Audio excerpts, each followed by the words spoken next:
Alors, pour l'un et pour l'autre, alors on m'avait demandé de présenter très rapidement le programme handicap et citoyenneté.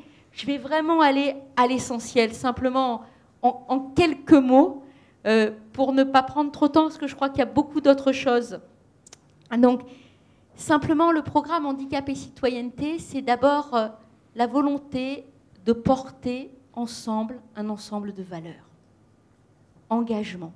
Ce mot a été beaucoup prononcé depuis le début de cette soirée. J'ai envie de dire humanisme. Volonté de promouvoir le respect et la citoyenneté des personnes. Ce programme handicap et citoyenneté, c'est un projet qui se veut international et qui est porté par 2 universités. L'université Clermont-Auvergne et l'université de Saint-Boniface, au Canada, à Winnipeg. C'est dans le Manitoba. Et Winnipeg a pour caractéristique d'être la première communauté francophone de l'Ouest canadien, ou encore, eh bien, à l'échelle du Canada, la 2e communauté francophone hors Québec. Ce projet, ce sont des valeurs. Ce projet, c'est surtout la volonté de pouvoir contribuer modestement à modifier les représentations du handicap et à le faire par le biais d'un ensemble de manifestations scientifiques, culturelles, sportives, mais aussi un projet pédagogique. Dans la salle, vous avez des étudiants que je souhaite remercier vivement et qui, par exemple, eh bien, nous accompagnent et assurent les couvertures audiovisuelles, radiophoniques. Ils sont en stage, en projet tutoré, parce que c'est aussi ça l'ambition du programme. Tout à l'heure, je parlais d'ambition académique et sociale. La rigueur scientifique et l'ensemble de la valorisation d'un travail scientifique est indispensable. Mais, et lorsque j'avais rencontré Nicolas en Nouvelle-Calédonie, je lui disais, quand nous organisons des manifestations, souvent ce sont les personnes qui sont déjà sensibilisées qui viennent. Comment, par un ensemble d'entrées multimodales, on est en capacité de toucher le plus grand nombre. Et surtout la vie, elle passe par une multitude d'endroits. Et il nous appartient de les mobiliser tous. Et aussi, elle doit être une capacité à faire se rencontrer les personnes afin qu'elles travaillent ensemble. Le projet, il ne veut pas simplement mettre en place des manifestations, il veut surtout créer du lien sur la durée pour que des personnes travaillent ensemble et aient envie de porter des projets ensemble. Alors, ces manifestations, elles sont en national, y compris outre-mer, et à l'international. Le gouvernement de la Nouvelle-Calédonie est bien s'y impliqué d'emblée, dès son ouverture, en juin 2018, au Canada. Il était encore présent en novembre 2018 à Clermont-Ferrand, et il le sera dans de prochaines étapes, y compris, vous êtes tous conviés à venir poursuivre ces temps de réflexion, y compris de l'autre côté du Pacifique, en Nouvelle-Calédonie, où en 2020, nous envisageons eh bien, de porter ensemble une manifestation sur une thématique qui ô combien importe à la Nouvelle-Calédonie, la jeunesse. Et là, le thème sera jeunesse et handicap. Ce projet, c'est aussi la conviction que rien ne peut se faire si on n'est pas en capacité de co-construire. Et co-construire avec les personnes en situation de handicap. Il nous appartient que chacun eh bien, puisse participer à la construction du projet dans ses différentes dimensions, mais aussi de créer un réseau international francophone dans le champ du handicap. Tout simplement de construire ensemble une vie, on va dire, plus juste et plus authentiquement démocratique, où chacun pourra pleinement investir la totalité de ses droits, être un humain, un être humain complet. Et être un être humain complet, c'est tout simplement s'inscrire pleinement dans la relation à l'autre, se connaître et aller au bout de tout ce que l'on est, bien, fort justement de cette altérité.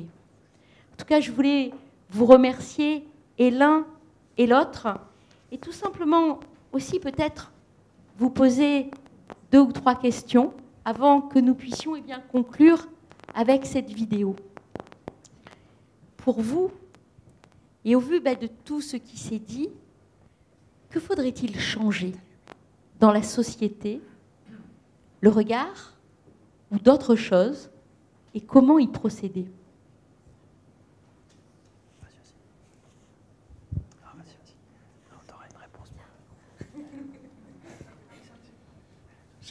Florence, c'est une question excessivement vaste. Que faudrait-il changer? Je crois que si on s'accorde sur le changement dans les sociétés, je réponds de manière brève. On est toujours sur du temps long. Les sociétés ne changent pas par morale, par exhortation. Ça ne se fait pas comme ça. Nous le savons, c'est tout le récit de l'humanité qui en témoigne. La question qui se pose par rapport au handicap, aux situations de fragilité, c'est sur quel levier agir pour transformer, chemin faisant, nos sociétés. Sachant qu'il y a quelque chose de frustrant dans les changements de société, c'est souvent ceux qui sèment ne sont pas ceux qui récoltent. Parce qu'on est sur du temps long. Mais la première œuvre utile pour transformer une société, c'est l'éducation. Je ne vois pas d'autre œuvre plus fondamentale que l'éducation. C'est-à-dire, la question du handicap, ça pose la question de la solitude des parents.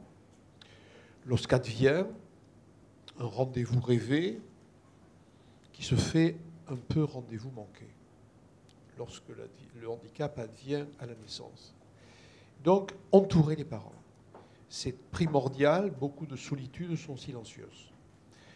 Ensuite, ouvrir nos structures éducatives, petite enfance, les crèches, les garderies, l'école, l'université, si vous voulez, tout le continuum éducatif. C'est essentiel. Pourquoi? Parce que c'est là qu'on travaille les consciences, les compréhensions, qu'on lève des obscurantismes, qu'on lève des peurs, qu'on lève des fantasmes. L'éducation, première œuvre éducative de transformation des sociétés. La deuxième, c'est la formation dans les différents secteurs professionnels. Je crois qu'on est, je pense l'avoir mesuré en Nouvelle-Calédonie, puisque j'y suis allé souvent et travaillé sur ces questions, je l'ai mesuré là-bas, il y a un déficit de formation dans l'ensemble des secteurs.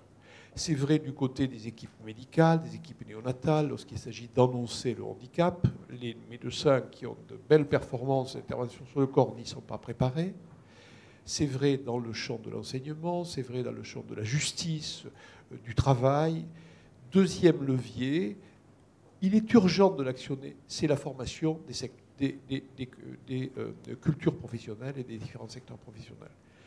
Le troisième levier, et l'avant-dernier, j'en développerai pas davantage, c'est redonner, comme Nicolas l'a fait. Moi, j'ai été très heureux de vous entendre et puis de rencontrer aussi les artistes de ce soir, Johan et puis Manon. C'est l'idée que reconnaître l'expertise et la parole des personnes.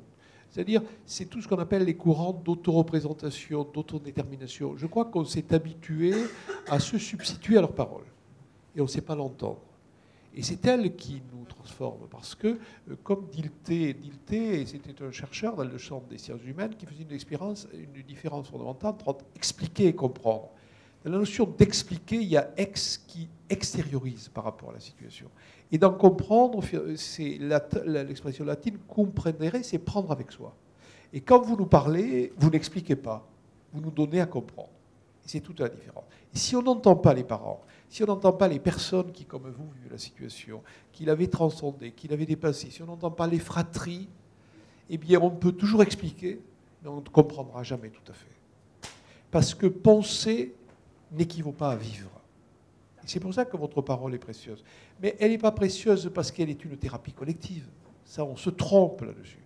Parce que vous apportez une biographie originale à l'ensemble des biographies de l'humanité. Voilà. C'est ça la question. Moi, je suis quelquefois un peu irrité quand j'entends des gens, mais nous avons un enfant en situation de handicap dans une classe, c'est une leçon, les autres... Non, mais l'enfant ne vient pas pour donner des leçons. Ni vous. Il vient pour transmettre sa biographie originale comme toute autre biographie. Sinon, on instrumentalise le handicap. Et ça, je le refuse. On ne doit pas instrumentaliser le handicap. Évidemment, on peut faire ça et puis trouver un certain ravissement. C'est pas comme ça que les sociétés changent. Non, non. C'est par l'enchevêtrement des biographies. Force et fragilité enchevêtrées. Et enfin, il y a un quatrième levier qui est très important dans l'histoire des sociétés pour les transformer et qui n'a jamais eu une force de frappe comme elle a aujourd'hui. Ce sont les médias. Les médias peuvent beaucoup nous aider. Pourquoi ? Parce qu'on sait qu'ils ont une empreinte forte sur les esprits d'une société. Ils peuvent travailler les représentations dans un sens positif ou au contraire les renforcer dans un sens négatif. Alors je pense que la question de la transformation des sociétés passe par des leviers à actionner, il faut les cerner, faute de quoi on serait découragé, parce que les morales et les exhortations, ça ne change pas les choses. Hein. Ça réjouit sur le moment, ça rassure l'esprit, l'émotion non plus, parce qu'elle est fugitive, mais comment on va travailler les sociétés de manière beaucoup plus fondamentale. Et l'histoire judéo-chrétienne nous a... Alors évidemment, on en procède et on est tous coupables et responsables de la culture qui est la nôtre. Elle est belle, elle est digne, comme toutes les cultures du monde. Mais là aussi, c'est limite. Et on est très embarqué culturellement dans du compassionnel, dans du caritatif. Et Florence l'a dit tout à fait légitimement, et je le renforce tout à l'heure, on est du côté du droit inconditionnel. Comme je l'ai dit tout à l'heure, nous sommes les mêmes. Par filiation, nous appartenons à une espèce qui s'appelle l'espèce humaine. Parmi d'autres espèces, on finirait d'ailleurs par l'oublier. Hein ? Et au nom de cette filiation, nos droits sont inconditionnels. Où est-il écrit que parce que nous portons une blessure, les droits doivent être contestés? Non. C'est pour ça que tout à l'heure, je parlais de patrimoine humain et social sur lequel tout le monde a les mêmes droits. Tout le monde a les mêmes droits. Il n'y a pas de raison que certains soient obligés de demander d'entrer dans la maison qui appartient à tous. C'est ça la règle. Et le droit ne se discute pas. Et la compassion, évidemment, elle peut être intéressante quelquefois, mais elle ne fait rien à l'affaire. Ce qui est important, c'est le droit. Et c'est ce que vous témoignez, parce que vous témoignez d'une force. Alors, je suis tout à fait heureux que vous retrouviez dans le titre, qui m'est cher, hein, sur quand la vulnérabilité devient force. Parce que vous, elle est devenue force parce que vous l'avez attrapée à bras le corps. Vous l'avez attrapée à bras le corps. Et donc, comme vous dites, il y a l'idée que... Alors, vous êtes tout à fait dans une situation d'exemplarité. En même temps, et je sens que vous avez la préoccupation de le dire, c'est que les performances des uns ne doivent pas renvoyer les autres à la modestie des leurs. Hein ? C'est-à-dire que vous avez su transcender, vous avez eu des circonstances de vie, des conditions de vie, la volonté nécessaire. D'autres peuvent le vouloir et ne pas le pouvoir. Et c'est vrai que moi, quand j'ai écrit ce livre, j'ai fait très attention parce que je me dis que quand on met en avant des réussites, on peut renvoyer les autres à la modestie des leurs. Et du coup, on peut renforcer aussi des phénomènes de solitude. Je ne sais pas si je me fais bien comprendre. Hein. Voilà.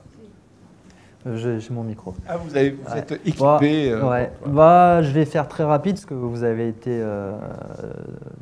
établi une bonne réponse. Donc, c'est sûr, ça passe par l'éducation. Parce que l'éducation, c'est la base de toute chose. Après, ça passe par la sensibilisation, je pense aussi. Parce que si on se sensibilise dès le plus jeune âge, après, forcément, ça devient quelque chose de plus naturel. Que si on ne sensibilise pas et qu'on commence à les sensibiliser à partir du lycée, c'est trop tard. Donc, c'est vraiment de les prendre du début jusqu'à la fin. Et ça passe aussi par les médias. C'est ce que m'est venu tout de suite à la tête, c'est les médias. Parce qu'à l'heure d'aujourd'hui, le handisport, maintenant, on commence à en parler. Mais il y a 5 ou 10 ans de ça, ce n'était pas tout à fait ça. Avant, les Jeux paralympiques n'étaient pas retransmis à la télé. Maintenant, ils commencent à être retransmis en direct. Il y a plein de choses qui ont évolué sur ce sens. Et justement, cette médiatisation donne un regard sur le handicap différent et donne surtout une visibilité sur le handicap. Et plus ça va, je m'en aperçois, entre quand j'ai commencé déjà en 2011 et à l'heure d'aujourd'hui, en 2019, ça a déjà beaucoup évolué. Donc je pense que dans le futur, ça va continuer encore à évoluer. Et je pense que justement, ces médias vont donner une visibilité large du handicap. Et ça peut jouer qu'en la faveur justement du changement de mentalité sur la société. Vous qui êtes très entrepreneur, vous n'êtes pas tenté par le journalisme ? Par le journalisme? Non, j'ai du mal un petit peu, je pense, à... Je suis un peu timide, on dirait pas comme ça. On dirait pas. On n'en était pas aperçu. Je suis un peu timide. J'ai un peu du mal à... Avant, je prenais même pas une photo quand j'étais debout. Hein. Moi, j'étais la personne qui se cachait, photo, je partais en courant. Hein. Ah, maintenant, c'est plus difficile. mais non, on dirait pas, je suis quelqu'un de timide. Mais, Vous le cachez bien. Et messieurs, comment impliquer les médias, justement?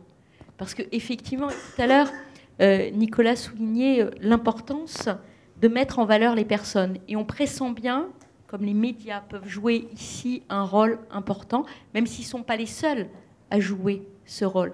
Comment les impliquer? Est-ce que c'est par la formation déjà des jeunes journalistes? Donc, par quel biais? Mais là aussi, il n'y a pas d'exhortation qui serait utile et efficace. Non, je pense qu'on peut le mesurer de manière très concrète, chacun d'entre nous. Hein. Dans une profession, on entre aussi dans une culture, hein, ce qu'on appelle une subculture professionnelle. Comment peut-on penser que des gens qui n'ont reçu aucune formation sur ces questions puissent devenir par miracle des gens qui sont susceptibles de la prendre à bas le corps? Non, ça ne se fait pas comme ça. La formation initiale, elle a une empreinte sur l'exercice professionnel. Et ça, on n'a pas suffisamment compris ça. Et pour avoir travaillé, tu le sais Florence, ce thème l'année dernière à l'Université de Lyon, on s'est accordé là-dessus. Il y a un grand déficit de formation à ces questions dans les écoles de journalisme. Deuxièmement, des écoles de journalisme ne sont pas très enclines à accepter des journalistes en situation de handicap, etc., etc. Donc il nous faut bien sortir de ce piège-là. Et comment en sortir? Ce n'est pas simplement en disant les médias devraient, c'est effectivement en entrant par la problématique de la formation dans les écoles qui préparent les professionnels des médias. Et on voit que aujourd'hui, les journalistes en situation de handicap, les professionnels des médias sont assez rares. Il y a quelques personnes qui se battent, je pense à Memona Interman, au CSA, qui étaient chargés de la question de la diversité, qui sont très sensibles, mais beaucoup, ce n'est pas par mauvaise inspiration, mais ils l'occultent. Ils ne l'ont pas pris dans leur spectre professionnel. Et on trouve ça dans d'autres professions. La profession enseignante, c'est la même chose. Historiquement, on s'est construit en deux secteurs. En 1945, la sécurité sociale s'est occupée de tout ce qui était dit malade ou en situation de handicap. Et elle disait, ça c'est le travail du côté du ministère de la Santé auquel est rattaché le médico-social. Et de l'autre côté, il y avait le secteur éducation nationale qui devait prendre en charge les autres qui étaient à peu près à la norme. C'est comme ça qu'on disait, je suis désolé d'employer ce terme. Et ça s'est filiarisé. Et aujourd'hui, il faut apprendre à travailler ensemble autour des différentes expressions de la fragilité. Mais on n'est pas préparé. On n'est pas préparé. Et dans l'éducation nationale, on tente encore à dire il y a des enfants spéciaux qui doivent être mis dans des lieux spéciaux avec des spécialisés. Mais nous, on ne l'est pas. Et on voit bien qu'il y a donc un modèle de formation qui est aujourd'hui dépassé. C'est la faute, là aussi, je répète à tous, il ne s'agit pas d'accuser, c'est la faute de tous et de personne. C'est un modèle culturel qui a vu ces questions de manière binaire. Quand on dit une société inclusive, quand on dit une éducation inclusive, ce n'est pas tout le monde au même endroit et au même moment en faisant la même chose. Ça s'appelle de l'égalitarisme. Mais la visée inclusive, elle n'est pas égalitariste. Elle est au contraire l'idée que selon les visages et les silhouettes de la vie dont on a parlé tout à l'heure dans leur infinie diversité, les offres doivent être plurielles. C'est ça la visée inclusive. Si on faisait la même offre pour tout le monde, qu'est-ce qu'on ferait? On renforcerait les inégalités. Et on ne serait pas dans l'équité. L'équité qui consiste à moduler l'action pour répondre aux besoins, destins et désirs singuliers. C'est ça la visée inclusive. On veut une société modulable, flexible, pour que des personnes puissent trouver leur juste place et s'y déployer autant que faire se peut à leur propre mesure. Je le vois auprès des enseignants. Comme ils ne sont pas formés à cette question, il y a des visions mécanistes, égalitaristes, mais dont les personnes ne sont pas responsables à elles seules, C'est un système qui a pensé que chacun pouvait faire au mieux sur le tas. Il apprendrait chemin faisant, surtout s'il avait de bons sentiments. Alors les bons sentiments sont nécessaires, mais ils sont insuffisants. Et c'est vrai dans l'ensemble des cultures professionnelles, et c'est vrai pour les journalistes, qui quelquefois disent « mais nous on ne sait pas, on ne nous l'a pas dit ». Vous dites, vous parlez mal le handicap, vous dites des mots blessants, mais on ne nous a pas appris à le parler. Alors, il y aurait quand même un vrai travail, là, une matrice formative avec des fondamentaux à transmettre. Je crois que c'est tout à fait urgent. Là, dans la salle, on a 5 futurs journalistes qui, justement, ont cette chance, j'ai envie de dire, d'avoir eu sur leur chemin de vie eh bien, une enseignante qui s'appelle Juliette Moyer et qui, justement, est très impliquée et a souhaité leur proposer un projet tutoré tout au long de l'année, intégrant justement la question du handicap. Et je suis sûre eh bien, qu'ils ressortiront, et demain, alors bientôt, ils vont être en stage à Budapest, Londres, en Belgique et à Vichy. Donc, et c'est vrai que eh bien, ce qu'ils auront vécu, certainement, eh bien, les apportera quelque chose dans leur manière demain de pratiquer leur métier de journaliste. Ce qui sera important aussi, c'est de ne pas oublier qu'il n'y a pas un handicap, mais des handicaps. Et ça aussi, c'est important.